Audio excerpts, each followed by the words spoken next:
actually doesn't. Yep. That looks like it's working. Okay. Hello. Christmas Carol, huh?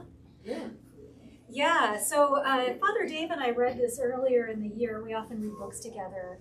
And it struck us as we were reading how much of the story has Christian roots and underpinnings. And we thought that's something people don't always notice about it. And there's also a lot more subtlety and about the character of Scrooge and what he's like, and sort of the argument it's making for how we should treat each other. So those are the things I'm going to focus on here, but we're just going to move through the text. We're going to start with the first stave. You know, it's a Christmas Carol, so we have staves instead of chapters. It's cute. And so that way we can just sort of see that developing through the story. A lot of the things I'm going to talk about will come back later in other staves. He revisits the same ideas, and you'll probably pick up on that too. So first, Marley was dead to begin with, right? That's the famous beginning. What do we know about the story? What's it about? Scrooge. Yeah. About Scrooge. What happens to Scrooge? He's some kind of a greedy guy in the some Celsius bah humbug about Christmas. But then he has a ghost come, another ghost and another ghost. So. Yes, so Scrooge says bah humbug about Christmas. He's greedy, and he has ghosts visit him at night. And what happens with that? He becomes a new man. He becomes a new man. They teach him something. How do they teach him? By showing him what his past was and what his future looked like if he continued on the same path. Right, so he's doing some self-exploration, isn't he? Looking into who he is, what things are like because of that, and what it could lead to later if he doesn't change. So he's introspective in this story. It's a journey into his own heart. And there's a lot in there. He's not like this Grinch with the tiny heart. There's a lot in there. The one thing is that he doesn't willingly do this so much as he's prompted by the visit of a ghost to go back and do yes, that. he has intervention. The spirits, and there is some intimation that Jacob Marley has been given this task by Jesus. He's not allowed to mention Jesus' name in the infernal world. He got that from Virgil, or from Dante, where Virgil is in hell with Dante, and he can't mention Jesus at all. He can only allude to being sent by others, which is what Marley does. He's been sent to intervene. Right, so we got a sense of what's going on. Do you remember what happens in the very beginning of the story? The very first page or two?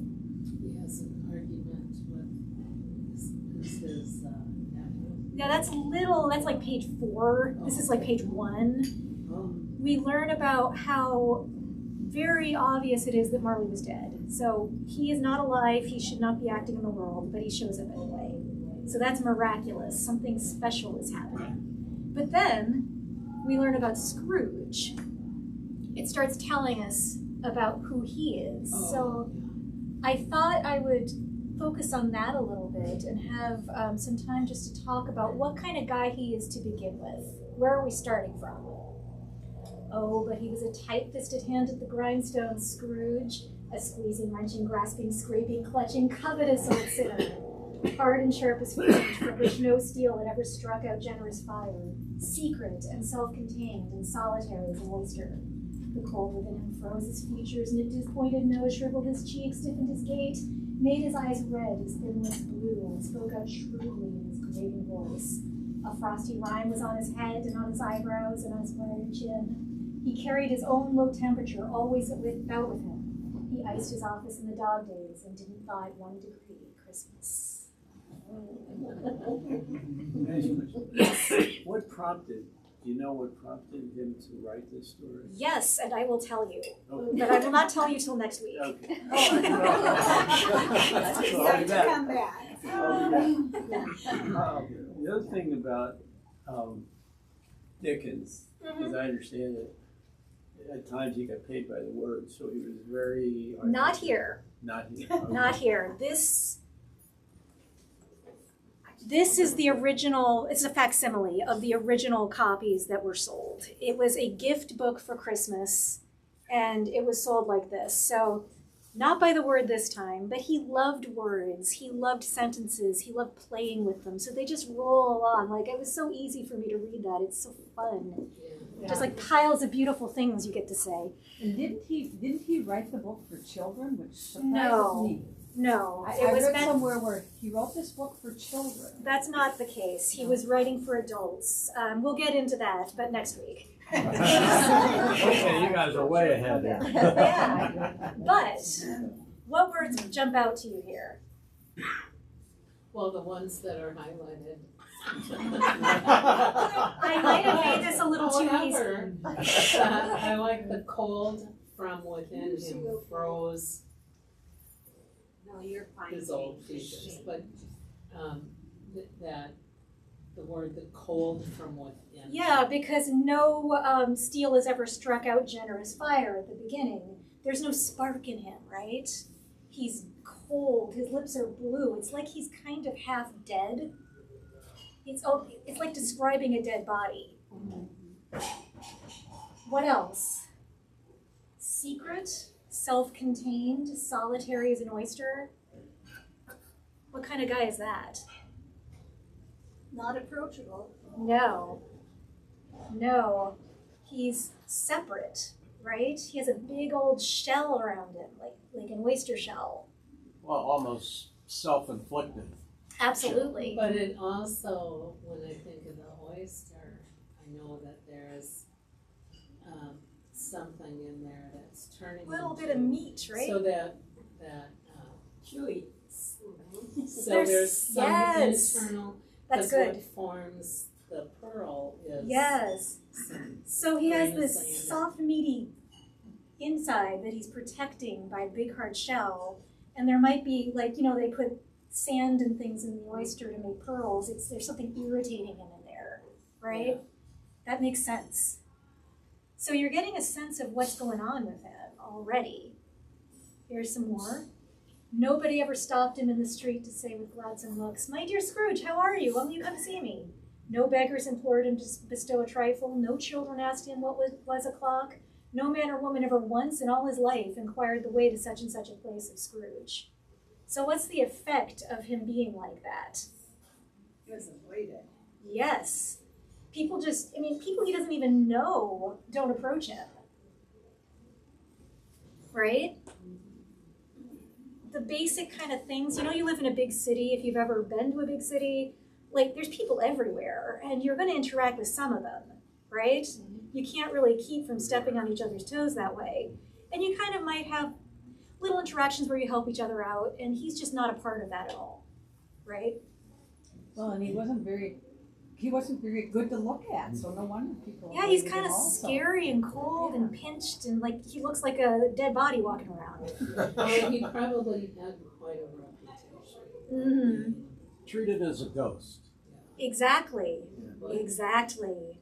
So it makes sense he would confer with ghosts, right? He's not really a part of life. And even the children who are pretty open-minded could Yes. sense they didn't approach him. He's not the one to come up to. But what did Scrooge care? It was the very thing he liked, to edge his way along the crowded paths of life, warning all human sympathy to keep its distance, was what the naughty ones called nuts to Scrooge. So that was a slang at the time, meaning like lucky or fortunate. So it turned out well for him when no one paid attention to him. It's what he wanted. He edges his way along the paths of life, wanting all human sympathy to keep its distance. So, has this mentioned anything about him being greedy? Did it say, well, I guess it said he was wrenching and grasping. Yeah, there's and some. closed fist?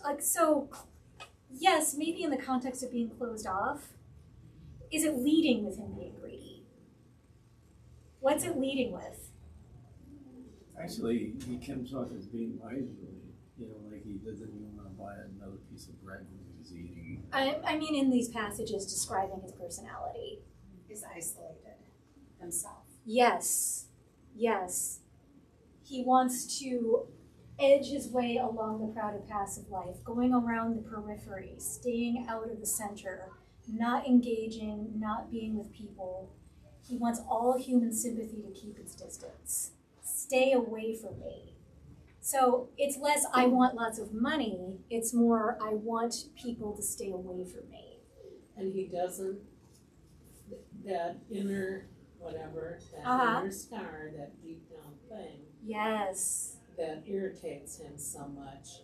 He doesn't want any sympathy, he doesn't want to talk about it, he doesn't want to acknowledge it, and he doesn't want anyone else to either. Sometimes And sometimes he's been very hurt traumatized. people, very hurt people will create shells around themselves because it's vulnerable and scary to connect with other people, right?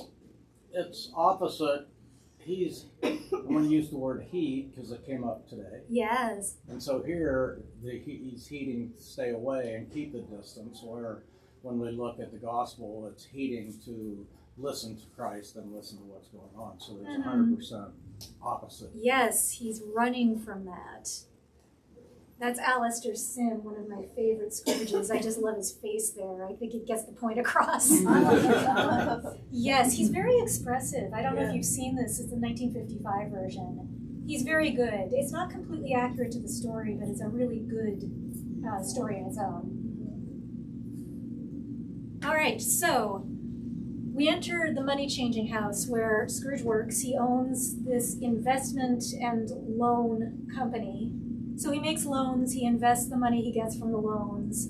He's not making any products or selling anything. He's just handling money, money changing, exchanging it around people to make profits himself. You can sense a little bit that Dickens might be criticizing that kind of work as well, that we shouldn't be making money off of people just with more money, that we need to offer something instead. But we'll get into that a little more later. So we enter his office on Christmas Eve. Do you guys remember what happens? There's several different things happen when he's in there. Yes. Visited by his nephew. The visit by his nephew. And you have his clerk is there. You remember Bob Cratchit? Yeah. We'll talk about him more later, but he is doing his work. He's counting in the ledgers, taking notes, keeping track of all the investments. And he and Scrooge have some back and forth, and they clearly don't get along that well. It's not a great place to work. And then Fred comes in. "A Merry Christmas, Uncle. God save you," cried a cheerful voice. So this breaks into Scrooge's world where he wants everyone to stay away. So he has a nephew, and he breaks into his office, just bounds in, "Merry Christmas, Uncle. God save you." How do you think he'd react to that? Yes. It's like a threat breaking into his world, right? Somebody who wants to get into the oyster. Scrooge's nephew is all in a glow, his face ruddy and handsome, his eyes sparkled and his breath smoked again. Now, I think that might be a comparison to Scrooge, right? He's just glowing with life, right? Red cheeks, bright, glowing eyes. Something inside him is different. Do you remember anything about Fred, what he's like, what he does there? Invites him to dinner. He does. He wants him to come to Christmas dinner. You get the impression he asks this every year, and Scrooge is pretty annoyed with him. And what does Scrooge say? Yes. And in the story, he actually tells him, he said he would see him in that extremity. Oh, yes, he went to the full length of the expression. He says, "I'll see you in hell first." Dickens doesn't write that down because it would be considered very offensive, but it's intimated. Keep Christmas in your own way and let me keep it in mine. Keep it, but you don't keep it. Let me leave it alone then. Much good may it do you. Much good it has ever done you. Dickens is really efficient in this story. He gets to the point right away.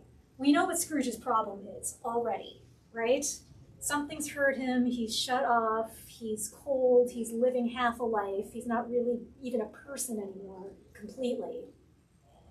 And there's a reason why this should be different. And I think Fred is telling us that reason. There are many things from which I might have derived good, by which I have not profited, I dare say, Christmas among the rest. But I am sure I've always thought of Christmas time, when it's come around, apart from the veneration due to its sacred human origin, if anything belonging to it can be apart from that, as a good time, a kind, forgiving, charitable, pleasant time.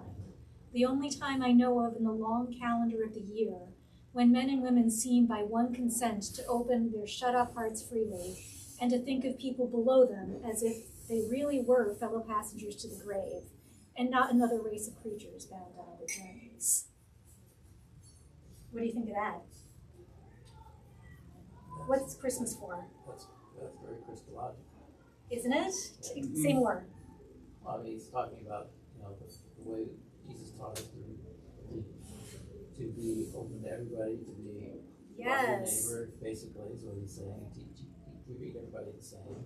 Mm-hmm. And it's and of course, open our hearts up is the Advent theme right there. Yes. It's really a very Christian message, isn't it? Yes. And he's sort of pointing to that. The sacred name and origin, that's what we start with Christmas. The incarnation of Jesus. Jesus is born, right? But then there's a consequence of Jesus being born. And it's tying people together. We all are really fellow passengers to the grave and not another race of creatures bound on other journeys. We open our shut-up hearts freely and think of the people below us as if we're connected to them. So Jesus' birth, Christmas, changes things. Makes them wealthy, but not by silver and gold. Yes, there's something that money is for, and it's not for having a bunch of it. We're supposed to be sharing. What do you think? All right, so we've got a few layers of meaning now here. We've got what Scrooge is up to. We've got what Fred is telling us about what Christmas is all about. Those things are really at odds, right?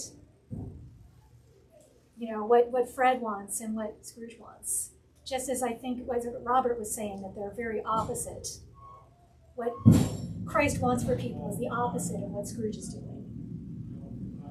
He gets two visitors, two businessmen, come in just as Fred is leaving. Do you guys remember that part? And what are they doing?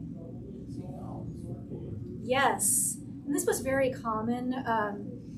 This is a time of year when things are kind of scarce. Meat is more expensive. It's the off season. People need fuel to keep warm. And people who are poor are feeling it a little more than usual. And because of Christmas, part of the practice of Advent has always been giving alms.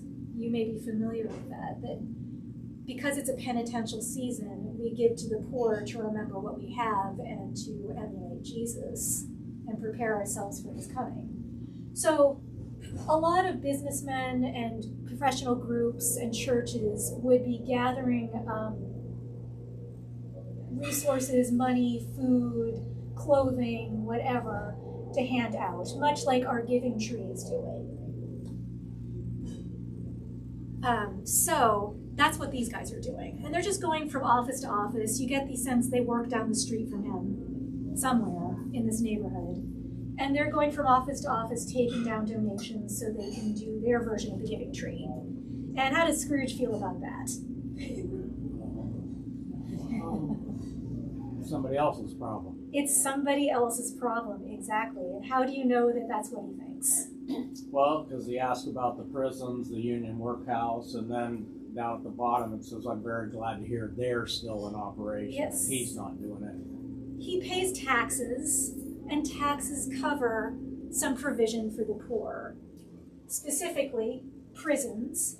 If you get into debt in this culture, you can be arrested and put into prison. In fact, Charles Dickens' father was arrested and put into prison for debt. And we'll get into that more later, but he knows about that. If you are poor, you can go to a workhouse. If you're poor, you can end up in a prison treadmill. And the poor law is what has established all of that. I will talk about that. Now, this is a treadmill. Men would walk on it for 6 hours a day. They were put on this. It's like a big hamster wheel. And sometimes it was designed to pump water or generate power, but a lot of times it wasn't even hooked up to anything. And the point was, if you're in prison, you have to work and you have to suffer, and you can't just be idle, you can't stay still. So they make you do this for 6 hours a day. And there were a lot of risks to that because the wheel will keep turning whether you're walking or not. So if you trip, you could really hurt yourself.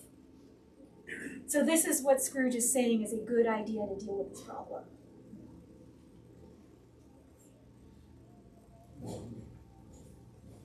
This is all organized under something called the Poor Law Act. This was in 1834. Before this, relief for the poor was organized on a parish level, which is what England called counties, basically. So each area had a different way of handling it, and it was inconsistent and not functional. Some people were not being cared for at all. So they tried to systematize how the government would take care of poor people. But they were worried.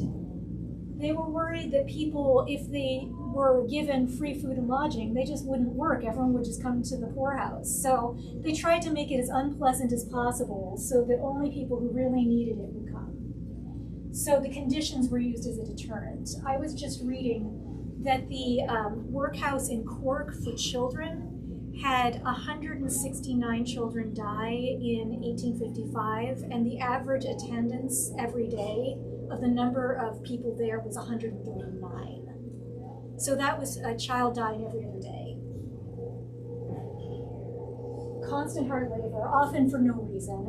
One thing they would do was unwrap ropes and then wrap them up again. Families were separated. Women were separated from men. Children were separated from women. You can see what newspaper people felt about that. That says at the bottom, the milk of poor law kindness, as they're pulling the baby away. So many people just could not go to a poorhouse no matter how poor they were because they could not let go of their children. And odds are you would never see them again if you did. So this is what Scrooge is saying is taking care of the poor. I have where the poorhouse was in Sauk County. I'm sorry? Does everybody know where this poorhouse used to be in Sauk County? I didn't realize there was one. Where is it? It's outside. It used to be outside of Reedsburg, south of Reedsburg.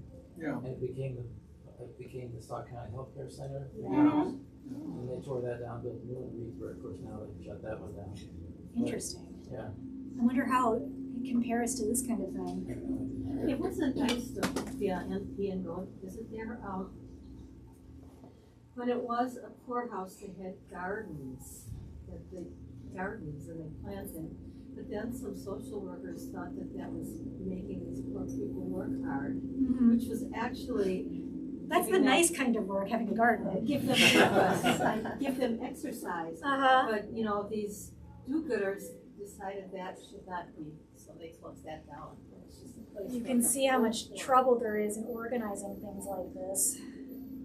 So anyway, as Scrooge's visitors say, many can't go there, and many would rather die, and you can understand why.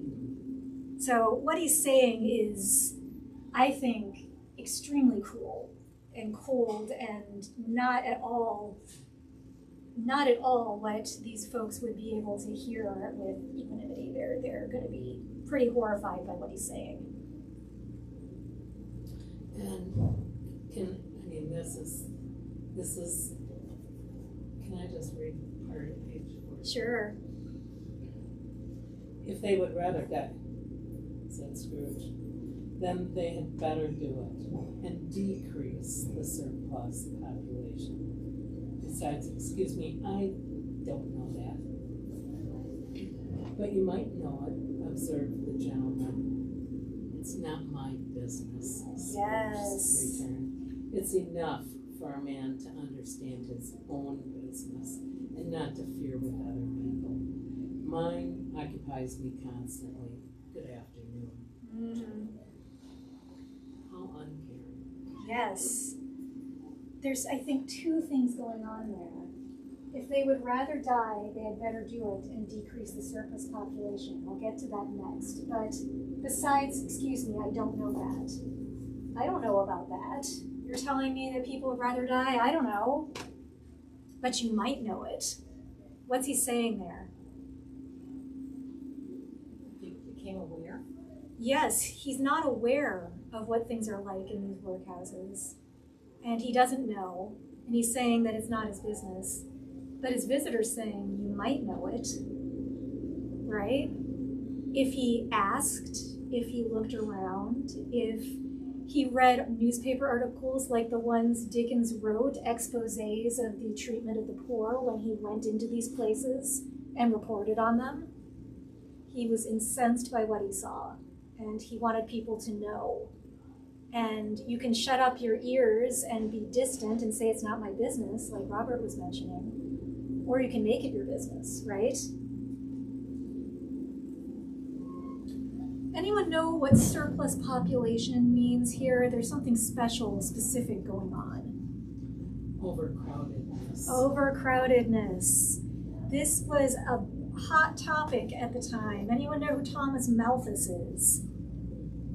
You might have heard of him. Ever heard of carrying capacities? That's a technical term in biology and also in economics, I believe. Any group of animals can only be supported by so much resources. So you have so many resources, only so many animals can live on those resources, and the rest will die. He applies this to the environment. It was kind of revolutionary. The world isn't infinitely giving us piles of stuff no matter what. There is a limited number of resources, and the way that animals live or die or interact is often based on how those resources are being distributed. He applies that to human society. As he says here, a man who is born into a world already possessed, he means where all the stuff is already owned by other people. If he cannot get subsistence from his parents, on whom he has a just demand, and if society do not want his labor, has no claim of right to the smallest portion of food, and in fact has no business to be where it is, at nature's mighty feast there is no vacant cover for him, she tells him to be gone. Scrooge is referencing this, that there's a surplus population, overcrowding, like you say, and if they're going to die, they're just going to decrease that and make it better for everyone else. You have no need to give to other people. He continues saying, if you start donating to other people, then you're going to get piles and piles of people inundating you and taking everything. So you really can't do that. It's actually good to let the poor die, because then society will prosper. That's the logic. And that's what Scrooge is talking about. What do we think of that? We don't like that. Very harsh, right? Very We don't harsh. like that attitude. No. And like Jesus says something totally different. totally different. And the poor law, the way it was organized, was using this logic. This is really a kindness. We're making it the most efficient, therefore the best. that it can Applying be. survival of the fittest to the human race seems pretty harsh. It does. And I think maybe you can tell me later. I was talking to Igor about this last night. I think Malthus is saying it's impossible to help everyone, so we shouldn't even try. And maybe what Dickens says is it's impossible to help everyone, so we need to try as hard as possible to do it. That whatever I can do, me individually, I need to do it. I have a responsibility to my family. I was whispering to my wife, that's the starfish story. I don't know if you heard that one. Oh, I don't know that one. There's a situation where there's starfish that are washed ashore. If they're washed ashore for a period of time, they're going to die. It's a sandy beach. And there was a boy who was throwing the starfish back into the sea, and there were hundreds and hundreds of them there. And somebody walked in and said, "Why bother with that? Because there's so many that are going to die." He said, "Well, it doesn't matter." And then the boy replies, "Well, it mattered to that one." Right. I like that. I never heard that before. I forget where I heard it. Huh. It's very good. Well, you've heard it? Yeah. Yeah. I think that's what Dickens is saying, and there's some bits later on I think will point that out particularly. So, this part I'm just going to glide through quickly. So, the working day ends, Christmas Eve is starting, he leaves his office. I love this picture because the buildings are like closing in on top of him as he's going through this foggy tunnel, disappearing into imagination and ghosts and dreams and all sorts of great stuff he's never thought of in years. And I love it. I love it. He's entering another world.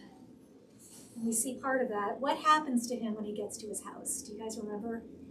This is an opportunity. Yes. It's so weird, right?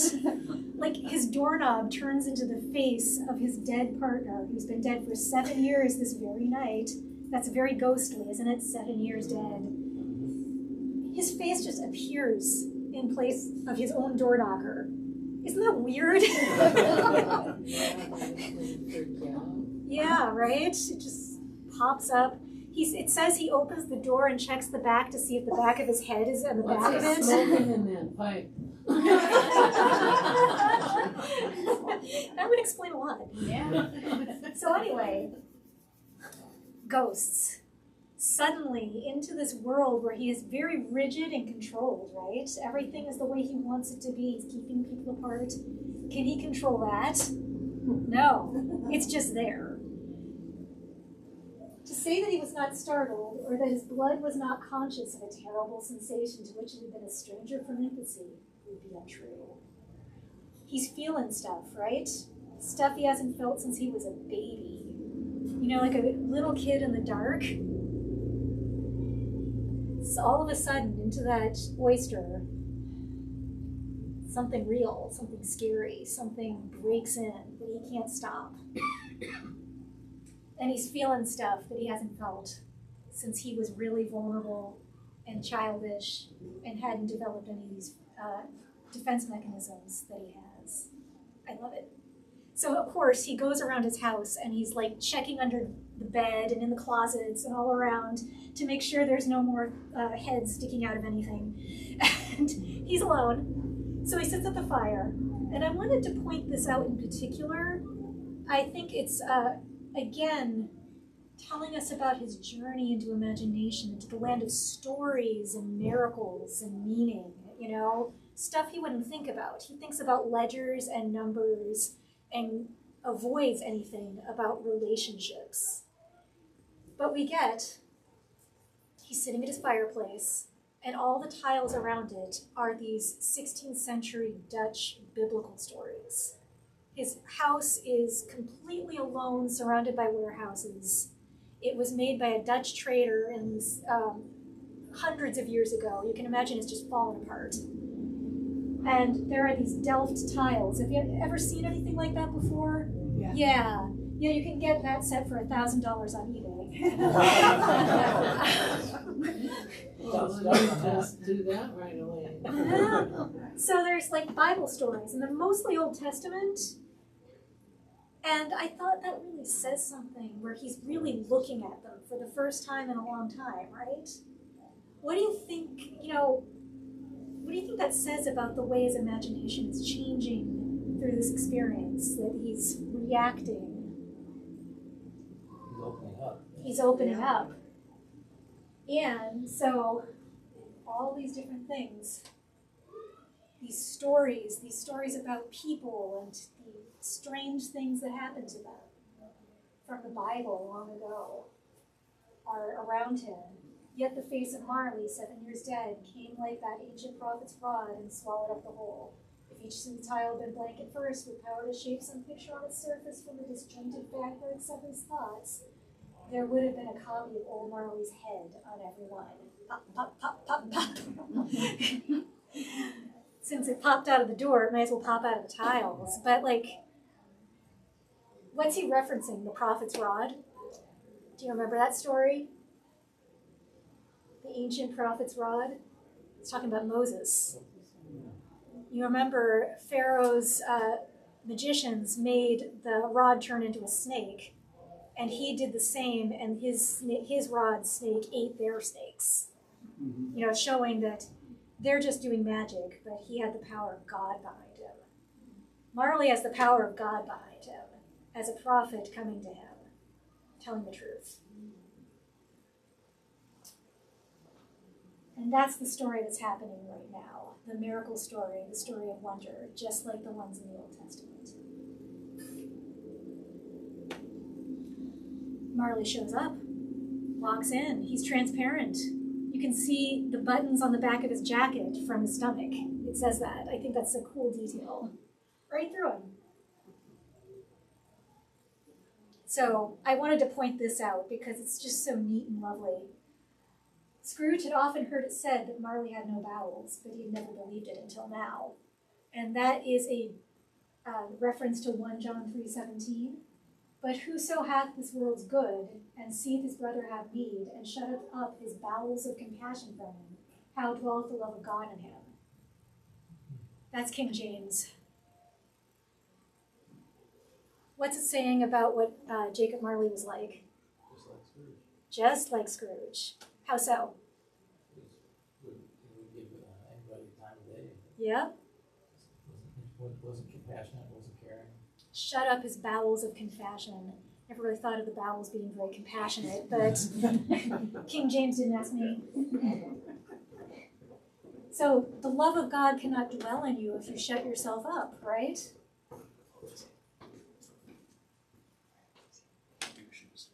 Now we get to the message. It is required of every man, said Jacob Marley, that the spirit within him should walk abroad among his fellow men and travel far and wide. And if that spirit goes not forth in life, it is condemned to do so after death. It is doomed to wander through the world, oh woe is me, and witness what it cannot share, but might have shared on earth and turn to happiness. What's the fate of people like Scrooge? Wandering nowhere. You're gonna wander nowhere if you don't travel with other people, right? You can either go where everyone else is going, the path to Jesus, or you can go off on your own, right? Wander where you will. Yes. It's like saying that the consequences of wanting to be alone are being alone, right? It's not that he's being punished exactly. Jesus isn't condemning him. He's wandered off by himself. He's made himself this way. I wear the chain I forged in life, replied the ghost. I made it link by link and yard by yard. I girded it on of my own free will, and of my own free will I wore it. Is this pattern strange to you?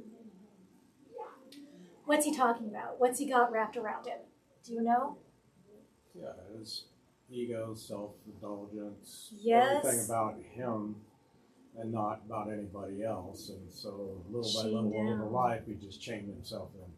And they symbolize that by all the stuff he accumulated. Ledger books, coin boxes, all of that kind of thing, safes, all the stuff. A consequence of keeping all your stuff is that you're burdened down by all your stuff. He's done it to himself. He's wrapped himself up in these things that were properly meant to lighten himself by giving them away. And then he would be without weight, without chains. Very, very elegant, I think. It's just beautiful the way he explains the point, sort of that his own isolation has caused this hurt to him. It's killing Scrooge and it killed Marley. Any thoughts on that? The thing is that, of course, you don't really realize that you're bearing all those burdens until it's too late. Scrooge didn't know. Right. And in the book, they have him sort of looking around himself trying to find the chains because he's been told he had these this many 7 years ago, and he's labored on it since. Yeah. So his is even bigger. But he didn't know. He couldn't see it. You know, like before he said, I don't know that. He's not thinking about anything. He hasn't been introspective, right? And now he's being forced to. So it really takes, and it's pretty true, not just for Scrooge, but for a lot of people. Yeah. You need someone else Yes. to help you recognize your burdens and what's slowing you down or what's weighing you down, because it's in our human nature to avoid the painful stuff. Yes. And so, Marley was a friend in the same boat, so they couldn't help each other out of that way of being. Yes, I think a lot of our culture right now says, like, self-help is the most important thing, that you can only cure yourself, you can only help yourself, you can't expect anyone else to help you. And I think that can be wrong-headed. I think we need other people. We need their insight, we need their support, their understanding. And because Scrooge is alone, right, he doesn't have those things. He doesn't have the ability to see himself unless he has other people to help him see. And maybe timing stuff is something in there as well that is a mystery. Right, why now Because exactly? sometimes, here his nephew has been speaking to him for years. Yes, you get the impression. Years and years, and he's been no. And then now, well, that's 7 years. It's meaningful. Doesn't the Bible talk about sevens a lot? Are you familiar with that? Being kind of a special number that means completeness or multitudes. Eternal. Yes, so for some reason now is the time, that seventh time. 7th year is Jubilee. Yes, that too. That's forgiven. That's a good point. Yeah. Yes. Very good, yeah. I like that. I didn't even think of that. That's great. Can I add one thing on that? Yeah, sure. I heard once that they did a study of people that say, I have a lucky number. Uh-huh. They did a study, so no matter the culture, the background, the religion, or whatever, that 7 comes out as number 1. Interesting. I wonder if All over the world. it's prime, I don't know. Yeah, well, they were trying to think of what that might be, and they couldn't get the whole thing. Mm-hmm. Maybe people say it because they believe it is. Some sort of meaning there. Yeah. Spiritual significance. So he explains sort of what Scrooge should be doing here. The earth must pass into eternity before the good of which is susceptible is all developed. Any Christian spirit working kindly in its little sphere, your own little world, whatever it may be, will find its mortal life too short for its vast means of usefulness. This is what I was talking about when I thought that Dickens was giving an alternative to Malthus. Malthus saying, you can't help everyone, so you shouldn't try. You can't help everyone. No matter how hard you try, you will never do everything you could do that would be useful. So you have to try as hard as you can. There's precious time. It's small and slight. You don't have to apologize. All right. Not to know that no space of regret can make amends for one life's opportunity misused, yet such was I. You have this precious little time together, right? To make a difference. You have power, don't you? And you can use it to make a little shell and hide away and be mean and cold and make yourself miserable. Or you can do the harder thing, right? Break it open. You were just a man of business. Mankind was my business. The common welfare was my business. Charity, mercy, forbearance, and benevolence were all my business. The dealings of my trade were but a drop of water in the comprehensive ocean of my business. Why did I walk through crowds of fellow beings with my eyes turned down and never raise them to that blessed star which led the wise men to a poor abode? Were there no poor homes to which its light could have conducted me? That's so sad, and I think it's beautiful. What do you think? Most of the adaptations don't use this passage. Colleen, did you have something to say? Yeah, I think he was afraid. Yeah, keeping his eyes down, not wanting to look at anyone. Why compare himself to the wise men? Following the star to a poor abode. Couldn't I have done that? Didn't they bring gifts to the poor? I think tradition says that they funded their flight into Egypt using the gifts that the wise men gave. So they're saving their lives and helping them in their moment of need, these strangers. And couldn't Marley have done the same thing? It's sort of saying that the Christmas story is alive today, right? We can be a part of it. You know, in Bible study, we talk about imagining ourselves in the text. I think Marley is kind of imagining himself in the Bible story of Christmas and what he could have been like, and what he could have done. Ever seen the movie The Fourth Wise Man? No, what is it? It's exactly that principle. So it's supposedly three, of course the Bible doesn't say. Mm-hmm. But there was this story, the fourth wise man gets waylaid, and he's got all his gifts with him. And of course he doesn't get to the manger. Mm-hmm. But he ends up using those gifts for other people in need along the way. And it's a real cool story. And eventually, I shouldn't say, the end of the story is really cool. Is it a short story? Or is it a novel? I don't know, it might be based on a novel. What was it? Oh, is it a film? It's a film. Okay. 7 days ago. No, it's who's it? Oh, the father, Eric Estrada. What's his name? Martin Sheen. Oh, He's okay. the main. He's the fourth wise man. I'm gonna need to look that up. When you know the answer to the name of the movie. Fourth wise man. Oh, the fourth wise man. Okay. All right. We're wrapping up. There's a whole bunch of other guys outside the window that Scrooge sees that are all just like Marley with a whole bunch of stuff on them. And there's a poor woman with her baby, and they're crying and wailing and reaching out because they can't actually touch her or do anything. And now they see it. They can't hide from it now.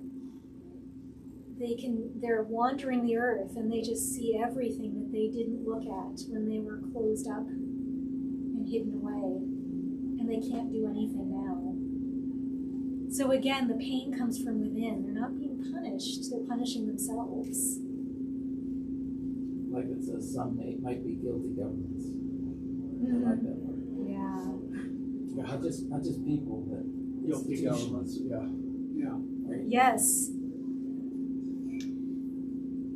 The misery with them all was clearly that they sought to interfere for good in human matters and had lost the power forever. So time is precious, more so than stuff. Time to do things for each other. Last bit. There's an inspiration in the Bible for this story. We actually had this as our gospel reading a month ago, maybe 6 weeks ago, Lazarus and the rich man. Do you guys know this story? What's the story? It's kind of too long to read. This rich guy dies. Yeah. And Lazarus calls on Abraham. No, the rich man calls on Yes. Abraham, to tell his people that his family or whatever what they need to do, and why can't he go talk to him? And Abraham said, I can't go talk to him because there's just rift between you and me. Yes. We can't do that. So they have, and besides, if I would go, they wouldn't listen to me anyway. Uh-huh. Kind of thing. So there's a rich man, and he lives in a beautiful house, and Lazarus is outside the gates and has dogs licking his sores. He's the poorest of the poor. They both die. Lazarus goes into what they call the bosom of Abraham, this big feast.